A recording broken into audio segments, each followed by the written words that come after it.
It was May 25th, 1979. New York City was just waking up. The streets of SoHo were alive with the sounds of delivery trucks, honking taxis, and children heading to school. Among them was 6-year-old Etan Patz, wearing a bright yellow cap, blue corduroy pants, and a small smile that could melt even the coldest New Yorker's heart. He was carrying $1 to buy a soda and a snack on his way to the bus stop, his very first time walking alone. But Etan never made it to school, and by sunset, his name would be on every television screen across America. His mother, Julie Patz, watched him leave from the window of their second-floor apartment. She'd hesitated, just for a second, before letting him go. "You'll be fine, sweetheart," she had said, not realizing those would be her last words to him. When the school bus arrived without Etan, the driver said something that made her blood run cold. "I never saw him this morning." Within hours, SoHo turned into a living nightmare. Police swarmed the neighborhood. Search dogs sniffed every alley. Neighbors tore down posters to replace them with Etan's missing photo. His father, Stan Patz, walked the streets for days, calling his son's name into the wind, a sound that echoed down the empty industrial blocks. But there were no footprints, no witnesses. Just one haunting clue, a man's van seen idling near Etan's bus stop that morning. Detectives combed through every tip. They interviewed store owners, mailmen, construction workers. A local handyman claimed he saw Etan talking to a man in a beige van, someone who looked familiar but couldn't be placed. Another neighbor mentioned a strange man offering children candy days before the disappearance. But SoHo was full of faces, and the city was too big to stop for just one boy. Still, something didn't sit right. A young assistant district attorney, Anna McDonough, noticed a pattern. Multiple reports of men luring kids within a 6-block radius over the past 2 weeks. She believed Etan's case wasn't random. It was planned. Her instincts told her this wasn't just a missing child. It was an abduction. By the third night, the media frenzy had begun. Etan's photo, a bright, innocent face with deep brown eyes, stared out from newspapers and television screens. The words, "Missing Boy, age 6, appeared in bold letters across the city, but for all the public attention, the leads went nowhere. Then came the first real break.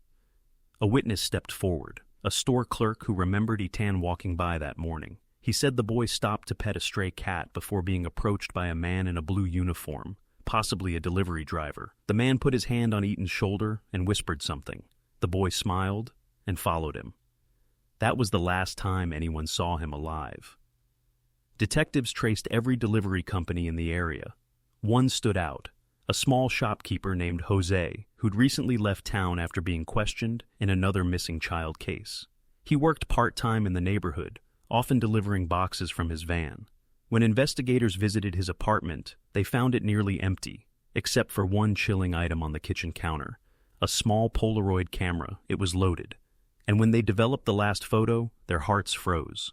A blurry image of a child wearing a yellow cap, standing near a corner mailbox on Prince Street.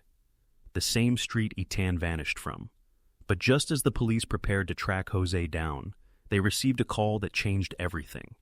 A tip from a neighboring city claimed Etan's dollar bill, the one he carried for the school trip, had been found, folded neatly inside a payphone slot. And beside it, in faint blue ink, was a message. "I'm sorry."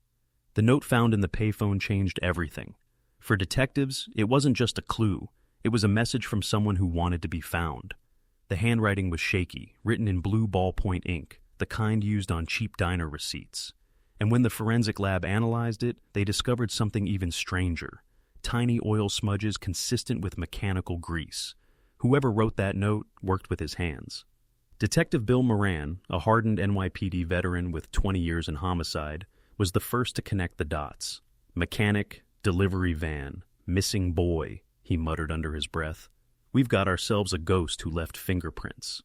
In the following days, the police traced the van sighting. A beige 1970s Volkswagen Transporter had been reported abandoned behind an old warehouse near Canal Street. When officers pried open the rusted doors, a foul odor drifted out, not of death, but neglect.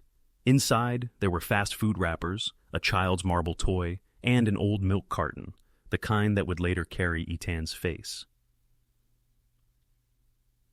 But the real discovery lay beneath the driver's seat. A Polaroid photo, face down, edges curled with age. When detectives flipped it over, it showed a blurry snapshot of a young boy's sneakers, tiny, blue, and scuffed at the toes. Etan's mother confirmed the shoes. "Those were his," she whispered, trembling.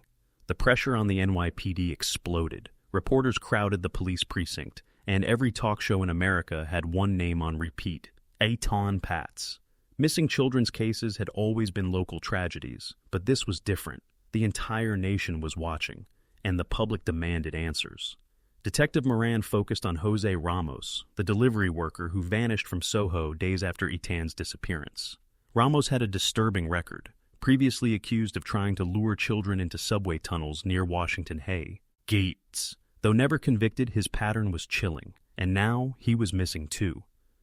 When investigators traced his last known address, a basement apartment shared with a former girlfriend, they found drawings of children taped to the wall, some with names scrawled underneath. None said Etan, but one sketch showed a small boy wearing a yellow cap, holding a balloon that said, "Home soon." It was too specific to ignore. Meanwhile, Stan and Julie Patz became symbols of a national movement. They stood on talk shows, pleaded for awareness, and organized one of the first large-scale missing children campaigns in the U.S. Julie refused to move Etan's belongings. His room stayed exactly as it was. His bed made, his backpack ready. "I don't want him to come home and find everything gone," she told the press, her voice breaking. The tragedy shook every parent in America. School routes changed, families grew paranoid, and stranger danger became part of the national vocabulary. But beneath all the emotion, Detective Moran felt something off. He believed Ramos wasn't the only one who knew what happened. Someone else was helping him, someone close enough to know the Patz family's routine. That theory broke wide open when an ex-maintenance worker from the Patz's building came forward. He said that weeks before Etan disappeared, a man had been asking questions about the family, when they left, what time the bus came, and even which corner Etan walked to. That man was described as dark-haired, mid-30s, often carrying toolboxes, the same description as Jose Ramos. But then the trail went cold. For years, the case sat in boxes and archives, pulled out only when new tips surfaced. Detectives retired, families moved on, but Moran never stopped. He kept a photograph of Etan in his wallet, the same photo that had appeared on milk cartons across the country. In 1982, an unexpected letter arrived at the Patz home. It was unsigned, postmarked from Pennsylvania, and written in childlike handwriting. It said, "He's with me. He wanted to go. Don't look." The FBI traced the letter to a prison inmate in Pennsylvania, Jose Ramos. When they confronted him, he didn't deny knowing Etan. Instead, he smirked and said, "I took a boy once. He looked like Etan. Maybe it was him, maybe not. No body, no confession, no justice." Still, something about Ramos's words haunted Moran. If Ramos had help, there could be someone else still out there, someone who had been silent for decades. And then came the break no one expected, 30 years later. During a building renovation in SoHo, workers discovered a sealed basement beneath a store that once stood near Etan's bus stop. Inside was a small room, untouched since the 1970s, and scratched faintly into the brick wall. 3 words could be seen under the dust. More than 3 decades had passed since Etan Patz vanished from a SoHo street corner, but the city had never forgotten his name. Every anniversary, news stations replayed his photo, the bright smile, the yellow cap, the symbol of a case that changed America. But now, the discovery of a sealed basement beneath an old neighborhood shop had reignited the nightmare. Detective Bill Moran, now gray-haired and retired, stood beside the crime scene tape. His eyes scanned the narrow staircase that led underground. The smell of wet concrete filled the air. Dust and silence hung heavy, as if the room itself had been holding its breath for 40 years. The basement was small, barely 10 feet across. Old pipes ran along the ceiling. In the far corner, an iron drain was covered with rust. The faint words, "Etan was here," scratched into the brick made the air feel colder than it should have been. Forensic teams began digging. Under the floorboards, they found remnants of an old sleeping mat, a rusted flashlight, and something far more haunting. A single small shoe, size 13, blue, with scuffed toes. Julie Patz confirmed it instantly. "That's Etan's," she whispered, tears falling down her cheeks. "That's my boy's shoe." Within weeks, the discovery made national headlines again, but the FBI didn't stop at the basement. They wanted to know who had access to that property back in 1979. Records showed that at the time, the building's basement was rented by a small handyman company. One of its workers, Pedro Hernandez, a quiet, soft-spoken man who'd worked in the neighborhood deli on the corner of Prince and Worcester. When investigators tracked him down in New Jersey in 2012, Pedro was living an ordinary life, married, with children, working at a church. He seemed calm, polite, almost forgettable. But when detectives mentioned Etan's name, his demeanor changed. His hands shook. No parent should have to wait this long to know what happened to their child. We got answers, but no justice can ever bring Etan back. The case officially closed, but not the mystery. Some still believe Jose Ramos played a part. Others think Pedro confessed out of guilt for a crime he only imagined. Etan's body was never found. The truth, like the boy himself, remains just out of reach, hidden somewhere between memory and darkness. Etan Patz's disappearance led to national reforms. New laws for missing children, the creation of the National Center for Missing Exploited Children, and the printing of faces on milk cartons. His tragedy changed how America protected its children, but for Detective Moran, the story never truly ended.